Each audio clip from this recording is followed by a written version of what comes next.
ainda aqui no Armazém Country. Já estamos aqui no terceiro vídeo falando sobre embocadura.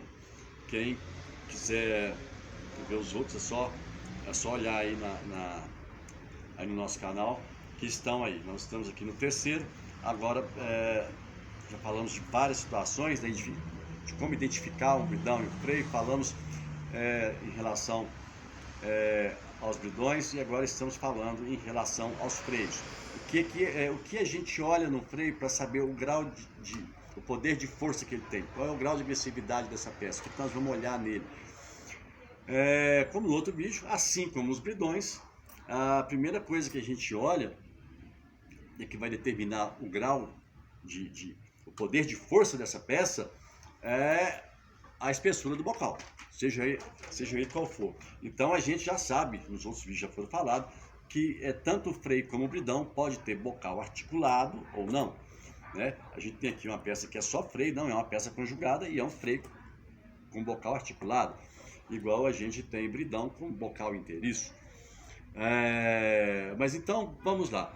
O freio, a gente sabe, falamos disso no outro vídeo, que qualquer movimento que for feito com freio, se é uma coisa que ele vai fazer, que é inevitável que ele faça, independente para onde eu puxo essa rédea, é que o bocal vá de encontro às barras do cavalo. Então é mais um cuidado que a gente tem que ter na escolha dessa peça. E o freio é a mesma coisa do bridão. Independente qual seja o modelo do bocal, a grossura determina, é uma das partes que determinam o poder de força dessa peça. Então nós temos aqui um bocal, essa peça é uma peça conjugada, né, que se usado aqui é freio, um bocal mais grosso.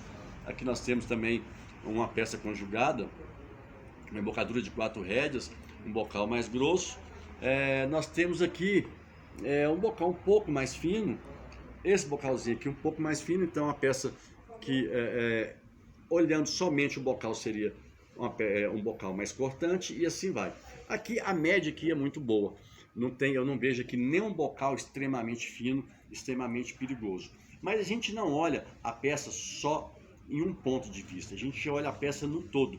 Então a gente começa olhando, o que é importante saber é que a espessura do bocal determina o grau de agressividade dessa peça. Bacana. Então olhem só, nós estamos aqui, está passando a cavalaria, mostra a cavalaria lá. Olha lá a cavalaria está passando ali, falando de cavalo, isso em pleno Amazonas, tá, gente? Isso no centro da cidade. Por isso que eu gosto daqui, passa cavalo, tem um mercado central do lado, é uma beleza. Então, olha só, então o bocal é um dos pontos que determinam o grau de agressividade dessa peça. Então, quanto mais fino, é o mesmo caso do bridão, mais cortante ele é. Quanto mais grosso, menos cortante é. Aqui nós temos aqui mais ou menos padronizado, apesar de modelos de bocal diferentes, não vejo nenhum aqui que ofereça tanto risco. Outra parte que determina o grau de agressividade dessa peça é o tamanho da alavanca, é o poder de força dessa alavanca.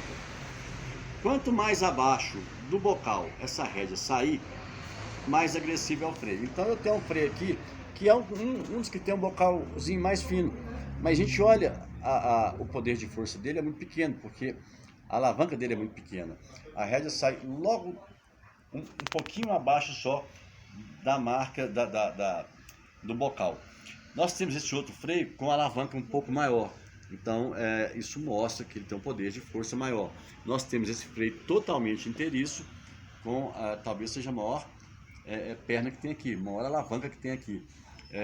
Então aqui já temos um freio um pouco mais agressivo, olhando no aspecto só da alavanca.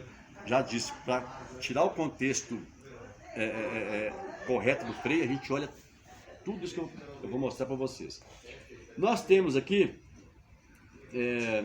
uma peça também conjugada com 8 saídas de rédea. Se eu uso a rédea aqui, eu tenho um poder de força, uma alavanca moderada. Se eu uso aqui um pouco mais forte, se eu uso aqui mais poderosa ainda. Então o tamanho da alavanca também vai dizer para vocês o grau de agressividade dessa peça. Outra coisa que a gente vai olhar no freio, o freio tem o que a gente chama de passagem de língua. A única proteção que o cavalo tem na boca é a língua.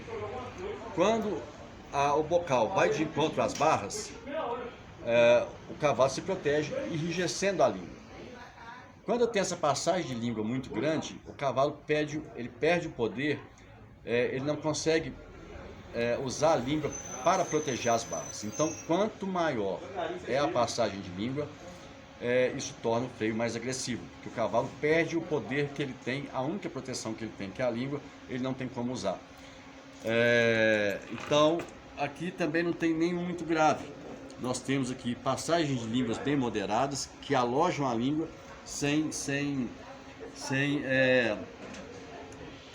fazer com que o cavalo não consiga usar a língua para se proteger. Então aqui eu vejo aqui tudo muito bem moderado. Outra coisa que também contribui para o grau de agressividade dessa peça é a barbela. O uso da barbela vai fazer com que essa peça seja mais ou menos agressiva. Então já vimos vários aspectos: espessura do bocal, comprimento da alavanca, passagem de língua e agora a grossura da barbela. A barbela, ela tem que ter, a barbela foi feita para empurrar o cavalo para cima, empurrar o focinho do cavalo para cima. Nós vamos falar sobre isso depois. E o bocal empurrar as barras para baixo. Quando eu uso essa barbela muito apertada, eu mantenho automaticamente o bocal em contato o tempo todo com as barras já com pressão. E eu consigo fazer isso porque ela também põe pressão atrás. O certo da barbela é que ela seja bem ajustada, vamos falar sobre isso depois. E o mais importante da barbela é que ela passe a mesma informação que o bocal. Tem bocal que é tão grosso, a barbela é tão fina, que o cavalo prefere encarar o bocal. E tem tem bocal tão fino, uma barbela mais grossa, que o cavalo ele sai fora da pressão demais, saindo da posição que a gente quer. Então a informação que essa barbela passa tem que ser próxima ao que o bocal passa. Aqui nós temos uma barbela que deixa bem claro isso aqui, ó. A barbela que eu coloquei aqui, ela é comprada à parte. Ela achata aqui atrás. Eu gosto muito do formato dessa barbela. E ela tem a mesma informação que o bocal. Então ele não vai sentir pressão mais numa região do que na outra. A informação vai chegar junta. A pressão nas barras vai ser uma e a pressão aqui atrás vai ser a mesma. Então o cavalo, eu consigo encaixar ele com facilidade onde eu quero. Ele não escapa nem para um lado nem para o outro lado. Ele mantém ali onde eu quero. Então nós vimos aí o freio. Para olhar o grau de agressividade do bridão, olhamos o bocal. O freio nós olhamos o bocal, o tamanho da alavanca, a passagem de língua, o alojamento da língua e olhamos também a barbela. Então tudo isso, olhando tudo isso no todo, vai nos informar se essa peça é muito agressiva, se ela é suave, se ela é uma peça mediana, ok? Então é isso aí, até o próximo vídeo, tem mais, nós vamos estar falando sobre embocadura.